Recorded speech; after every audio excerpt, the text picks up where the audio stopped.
debate where Arif Mohammad Khan joins me, Kerala governor. But before that, those are visuals of the Council of Ministers meeting that was held at 4 p.m. this evening. Just got over. Ministers leaving from there. What was the discussion all about? We'll get you more information on that. But leaving you with this interview that I recorded with the governor of Kerala, Arif Mohammad Khan, the man who resigned from the Rajiv Gandhi government in 1985 on the issue of women's emancipation and equal rights, Shahbano case. Listen in. आज हमारे साथ जुड़ रहे हैं केरल के राज्यपाल आरिफ मोहम्मद खान साहब। आरिफ मोहम्मद खान साहब, आपका स्वागत है टाइम्स नाउ और टाइम्स नाउ नव भारत पर। मैं आपसे पूछना चाहती हूं कि हाल ही के समय में प्रधानमंत्री ने एक स्टेटमेंट दिया कि इस देश में यूनिफॉर्म सिविल कोड आना चाहिए, और लगभग जिस दिन से ये स्टेटमेंट आया है उस दिन से एक हलचल सी मच गई है राजनीतिक तबकों में। मैं आपसे पूछना चाहती हूं कि आप क्या कहेंगे कि क्या 75 सालों की आजादी के बाद अब समय आ गया है कि इस देश में यूनिफॉर्म सिविल कोड होना चाहिए?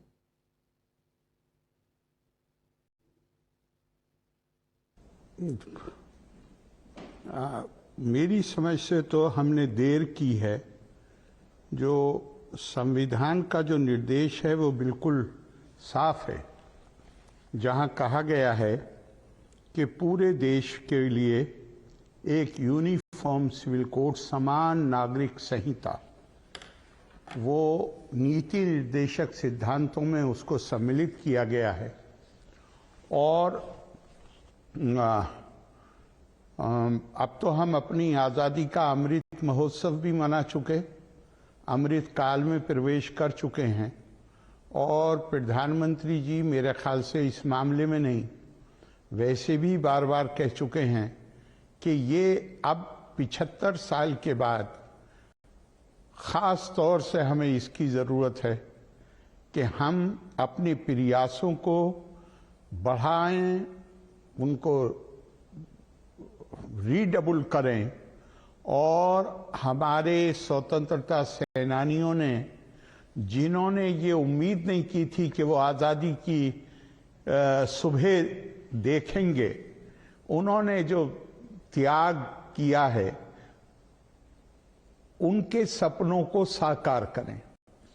उन स्वतंत्रता सेनानियों में वो भी हैं जिन्होंने हमारे संविधान को बनाया था, और उन्होंने संविधान के माध्यम से जिस भारत का सपना देखा था उसमें यूनिफॉर्म सिविल कोड जरूरी है। इसलिए चलिए देर हुई है, लेकिन अभी सही मेरी नज़र से प्रधानमंत्री जी को के इस प्रयास को हमें ज़रूरत है कि हम इसको सराहें, और हमारी ज़रूरत है कि हम जल्दी से जल्दी देश में समान नागरिक संहिता लाएं। आरिफ मोहम्मद खान साहब, सवाल ये है जो उठाया गया है राजनीतिक गलियारों में कि 9 साल के बाद अब क्यों याद आई यूसीसी की? क्या ये इसलिए है कि चुनाव से पहले, यानी कि 2024 के लोकसभा चुनाव से पहले कम्युनलाइज करने के लिए, पोलराइज करने के लिए ये एक नया फॉर्मूला है? इस पर आप क्या कहेंगे? नहीं, मैं तो 9 साल नहीं मानता, मैं तो मानता हूं 75 साल बाद ये हो रहा है। ये इसको तो पहले होना चाहिए था। और इस बीच में जो लोग ये आरोप लगा रहे हैं, देखिए इस देश में अगर हम पॉलिटिकल पार्टीज की बात करें तो भारतीय जनता पार्टी या उससे पहले जनसंघ, उनके हर चुनाव घोषणा पत्र में उन्होंने ये वादा किया है कि वो इस संवैधानिक नीति निर्देशक सिद्धांत को लागू करेंगे। इसके अलावा एक और भी राजनीतिक विचारधारा से संबंधित पार्टियां हैं जो लेफ्ट की पार्टियां हैं, उन्होंने भी कम से कम 1990 तक यूनिफॉर्म सिविल कोड की बात करी। अब मेरा ख्याल यह है कि अगर प्रश्न पूछना या और दूसरे भी लोग हैं जो राजनीति में हैं, जो संविधान की शपथ लेते हैं, सवाल तो उनसे पूछना चाहिए कि जहां उन्होंने अपना स्टैंड किन कारणों से बदला है। वो तो हमेशा बात करते थे यूनिफॉर्म सिविल कोड की। 1986 मुझे याद है, जब मैंने सरकार से इस्तीफा दिया, सबसे ज्यादा समर्थन देने वालों में जो आवाज थी वो लेफ्ट पार्टीज की, खासतौर से श्री EMS नंबूदरीपाद और बीजेपी की, जिन्होंने मुझे समर्थन दिया था। लेकिन आज उनमें से एक वर्ग का स्टैंड बदल गया है। तो जो मजबूती से अपनी स्टैंड पे कायम है, उनसे प्रश्न नहीं बनता है। प्रश्न उनसे बनता है कि राजनीतिक कारण है या क्या कारण है जिससे आपने अपने पुराने स्टैंड को उसको बदल लिया है। तो आप कहेंगे कि पिनरी विजयन साहब जो मुख्यमंत्री हैं केरल के, जिस राज्य में आप राज्यपाल हैं, उन्होंने तो यूसीसी के खिलाफ एक बहुत बड़ा स्टेटमेंट दिया है। उन्होंने कहा है कि support of faith community is essential for efforts, and उन्होंने कहा है कि कहीं ना कहीं सरकार एक नेशन एक लॉ नहीं, एक नेशन और एक कल्चर लाना चाहती है। आप क्या जवाब देंगे उन्हें? मैं समझता हूं कि जो लोग ऐसी बात करते हैं वो भारत के संस्कृति की जो विविधताएं हैं उनसे बिल्कुल या तो अनभिज्ञ हैं या वो जबरदस्ती उसके बारे में अनजान बनना चाहते हैं। मैं आपको से एक सवाल पूछता हूं। हिंदू कोड बिल हिंदुओं के ऊपर, जैन, सिख और बुद्धिस्ट के ऊपर समान रूप से लागू है। क्या उनके अंदर जो विविधताएं हैं, जो बहुधा है, क्या वो खत्म हो गई? नहीं। कानून का ये काम नहीं है कि कानून, जिसे हम रिवाज कहते हैं, कस्टम कहते हैं, जिसे हम रिचुअल कहते हैं, जो तौर तरीके हैं, जो हमारे प्रैक्टिसेस हैं, उसकी समानता, कानून का काम यह नहीं है कि वो उसकी समानता पैदा करे। कानून का काम है न्याय की समानता पैदा करना। और ये समानता बुद्धिस्ट, सिख और जैन जो हमारे भाई हैं उनको छोड़िए, खुद हिंदुओं में किसी प्रकार की समानता इस मामले को लेकर नहीं है। हां, न्याय की समानता है। अगर डिस्प्यूट होगा, अदालत में जाएंगे तो कानून, आप किस तरह शादी करेंगे इसके बारे में कानून कुछ नहीं कहता। आप क्या गाने गाएंगे उस पर कुछ नहीं कहता। क्या आपके रस्मों रिवाज हैं उस पर कुछ नहीं कहता। चूंकि हम तो विविधता में, बहुधा में, हमारी पूरी संस्कृति उसमें आधारित है। लेकिन मैं अदालत जाऊं ऐसे किसी भी मामले में जो पर्सनल लॉ से मुतालिक है, तो पहला सवाल अदालत में मुझे क्या जवाब देना होगा?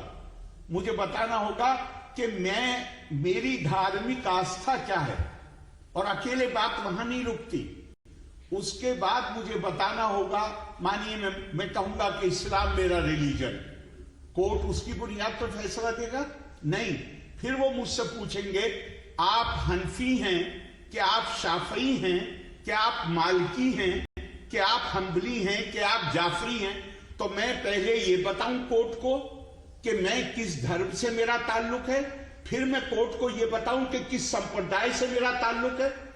उसके बाद ये तय होगा कि मुझे क्या इंसाफ दिया जा सकता है। ये आज की पोजीशन। दूसरी तरफ संविधान पर नजर डालिए।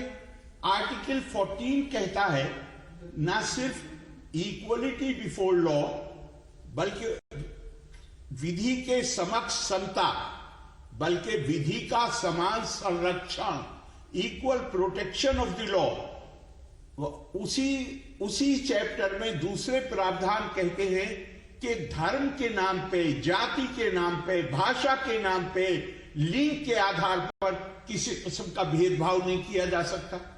तो पर्सनल लॉ तो जैसा हमारे माननीय सुप्रीम कोर्ट ने 3 तलाक के केस में कहा कि ये न केवल इतना है कि ये इसके लिए कोई स्वीकृति धर्म ग्रंथ यानी कुरान में नहीं है, बल्कि ये आर्बिट्रेरी है, ये बुनियादी सिद्धांतों से टकराती है।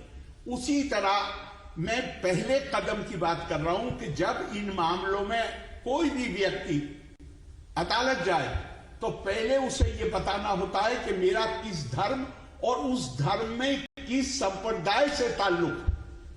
ये आपको एक लोकतंत्र में, एक सेकुलर डेमोक्रेसी में, यह आपको अटपटा नहीं लगता कि न्याय इस आधार पर दिया जाएगा कि आपका ताल्लुक किस धर्म से है और उस धर्म में भी किस संप्रदाय से आप हैं। लेकिन कुछ लोगों का कहना है कि यूसीसी कहीं ना कहीं माइनॉरिटीज, खास करके मुसलमानों के खिलाफ है। वो कहते हैं कि हिंदू अनडिवाइडेड फैमिली को पहले बदलो, फिर हमसे यूसीसी की बात करो। ये आर्ग्यूमेंट क्या सही है? नहीं, जब यूसीसी आएगा तो अनडिवाइडेड फैमिली जो है वो तो सबके लिए होगा, फिर तो वो उसमें तो कोई दो राय नहीं हो सकती। लेकिन ये कहना कि ये मुसलमानों के खिलाफ है, जब 3 तलाक का मामला आया था तो भी यही कहा जा रहा था कि मुसलमानों के खिलाफ है। अब आपको मालूम है कि 2017 में सुप्रीम कोर्ट का जजमेंट आने के बाद और 2019 में कानून बन जाने के बाद, जिसमें 3 तलाक देने को अपराध माना गया, ऐसा अपराध जिसमें सजा दी जा सके। आपको मालूम है कि तलाक की दर में कितनी कमी आई है मुसलमानों में? 95% से 95% से ज्यादा कमी आई है। इसका फायदा किसको पहुंचा? मुस्लिम महिलाओं से भी ज्यादा मेरी नजर में इंपॉर्टेंट है वो बच्चे जो तलाक के कारण जिनके जीवन पे बहुत ही दुष्प्रभाव पड़ता था। अब ये फाइनली क्या पता चला कि ये मुसलमानों के यही लोग थे जो कहते थे कि 3 तलाक को खत्म करना मुसलमानों के खिलाफ जाएगा।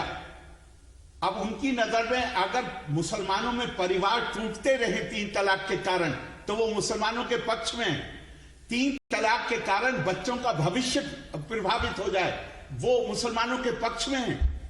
वक्त ने साबित किया कि जो लोग ये स्टैंड लेते हैं वो सही नहीं था। सही वो था जो किया गया और जिसके नतीजे में 95% से ज्यादा तलाक की दर कम हो गई मुस्लिम समाज में। आपके पुराने सहयोगी और पूर्व केंद्रीय लॉ मिनिस्टर सलमान खुर्शीद जी का कहना है कि जो शाहबानो का केस है उसमें ऐसा नहीं है कि तब की लेजिस्लेचर ने, तब के पार्लियामेंट ने सुप्रीम कोर्ट के ऑर्डर को पलटा था, बल्कि उन्होंने ये कहा कि वो एक नया लॉ लेकर आए थे जिसमें मेंटेनेंस का प्रोविजन हो। वो ये भी कहते हैं कि डाइवोर्स कभी भी मना नहीं है, खुला एक प्रथा है जो इस्लाम में शामिल है, और वो इससे भी इनकार करते हैं कि पॉलीगेमी यानी कि एक मर्द 4 बीवियां रख सकता है, ऐसा कुछ इस्लाम में नहीं लिखा है। क्या आप उनकी ये जो मान्यताएं हैं, इंटरप्रिटेशन है इस्लाम की, इनके साथ सहमत है? नहीं, मैंने तो खुद आर्टिकल लिखे हैं। मैंने कहा है कि कुरान सीधे सीधे कहता है उससे शादी करो जो पहले से शादीशुदा ना हो। और मैंने लोगों से पूछा क्या ये केवल पुरुषों को है ये निर्देश? उन्होंने कहा नहीं, व्याकरण के हिसाब से, ग्रामर के हिसाब से ये पुरुष और महिला दोनों को संबोधित है। लेकिन कानून लिखने वालों ने इस खुला हुआ आदेश इसको इग्नोर कर दिया और एक कंडीशनल परमिशन के साथ जो प्रावधान है, जो आयत है, उसको कानून बना दिया। खुला है माना, लेकिन आपको मालूम है कि 1937 में dissolution of Muslim marriage act की मांग सिर्फ इसलिए की गई क्योंकि हनफी कानून के तहत तलाक खुला तकरीबन नामुमकिन है। ऐसी कंडीशंस हैं कि महिला को खुला मिल ही नहीं सकता। मानिए उसका हस्बैंड गायब हो गया है, तो कानून कहता है, हनफी कानून कहता है कि 90 साल से ज्यादा की मुद्दत है, इतना इंतजार करना पड़ेगा। तो खुद मुसलमान उलमा ने 1939 में कहा, जब मुस्लिम औरतें तलाक खुला लेने के लिए उन्होंने धर्म परिवर्तन किया, तो इन्होंने एक मुसव्वदा सरकार को दिया और ये कहा कि अगर पार्टियां हनफी हैं तो भी उनके ऊपर मालिकी कानून लगा दिया जाए।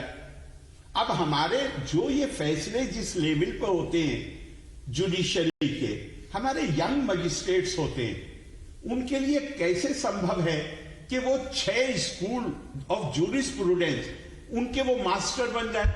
अब अगर आपकी मर्जी के मुताबिक फैसला हो गया तो ठीक है, और मर्जी के मुताबिक ना हो तो धर्म के अंदर हस्तक्षेप है। लॉ कोडिफाइड नहीं है, कोडिफाई आप कर नहीं पाते, और ये हमेशा के लिए दरवाजा खुला हुआ है जहां पे एक तनाव बना रहे। इससे इसका बहुत आसान समाधान है, पूरे देश के लिए एक कानून हो। वो कानून किसी को ये नहीं कहेगा कि तुम शादी इस तरीके से करो। वो कानून किसी ऐसी चीज को नहीं रोकेगा जो जिसके लिए धार्मिक ग्रंथ, जैसे मिसाल के तौर पे कुरान के मुताबिक शौहर को, पति को अपनी पत्नी को शादी के होने के तुरंत बाद शारीरिक संबंधों से पहले मेहर देना चाहिए। अब यूनिफॉर्म सिविल कोड इससे थोड़ी रोकेगा कि कोई मुसलमान मेहर ना दे। यूनिफॉर्म सिविल कोड का एक ही मतलब है, जिस तरीके से चाहे शादी करिए, जो रस्म रिवाज अपनाइए, लेकिन अगर डिस्प्यूट हुआ और न्याय देने की बात आई तो न्याय देते वक्त ये नहीं पूछा जाएगा कि आपका संबंध किस आपकी आस्था क्या है और आपके धर्म में भी आप किस संप्रदाय से हैं, ये नहीं पूछा जाएगा। ये नहीं है उसका बता। और अब आपके सामने मौजूद है हिंदू कोड बिल। क्या बहुत बहुत धन्यवाद। Thank you for joining.